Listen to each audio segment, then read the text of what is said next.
તો આજે હું અને મારી બેસ્ટ ફ્રેન્ડ જવાના છે માતાજીના દર્શન કરવા, કેમ કે નવરાત્રિ ચાલી રહી છે. તો ચાલો તે પહેલાં એક ગેટ રેડી વિથ મી કરી લઈએ. તો સૌથી પહેલાં મેં અચ્છી તરસે ફેસ વોશથી મોઢું ધોઈ લીધું અને જેવી તૈયાર થવા ગઈ એટલે મારો બકુડો ઉઠીને આવી ગયો. મેં એને તમને બધાને હેલો કરવા કીધું પણ એ મૂડમાં નહીં હતો એટલે એણે ના પાડી દીધી.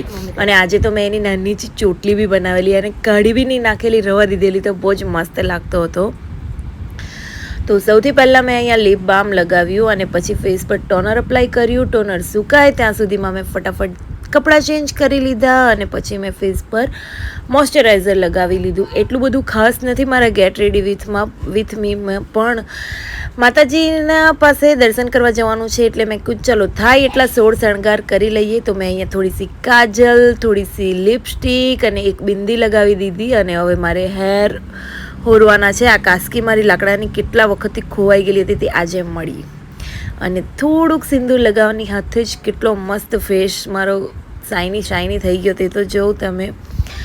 ખરેખર પરણ્યા પછી સિંદૂર જ એકદમ મસ્ત મેકઅપ છે આપણો.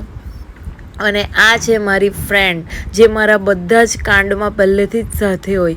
ઇવન કદાચ અમે 2-3 વર્ષના હોય ત્યારથી અમે ફ્રેન્ડ છે ને મેં એને ગાડી પર બહુ જ ફેરવેલી છે. એટલે હવે એની વારી, એ હવે ગાડી ચલાવે છે તો એ મને ફેરવે એવી જ અમે વાત કરતા છે.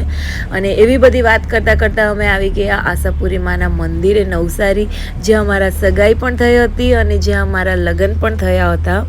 તો માતાજીના મારા પર બહુ જ કૃપા છે, બહુ જ આશીર્વાદ છે.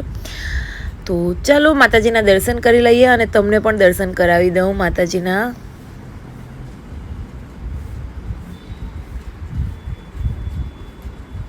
દર્શન કર્યા પછી અમે થોડી વાર માતાજીના આંગણમાં બેઠા અને પછી બહાર નીકળીને આ મારી ફ્રેન્ડે કીધું કે યાર મને તો ભૂખ લાગી.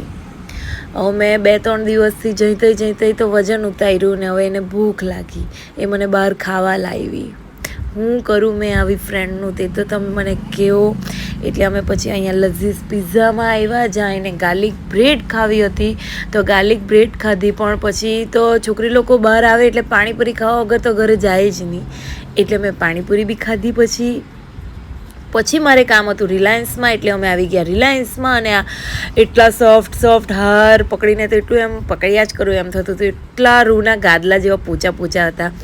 અને ધ્રુતિ લિફ્ટમાં આવે તે પહેલાં તો મેં ફટાફટ દાદર ચડીને ઉપર આવી ગઈ. એટલે મારી 2 મિનિટ એક્સરસાઇઝ બી થઈ ગઈ.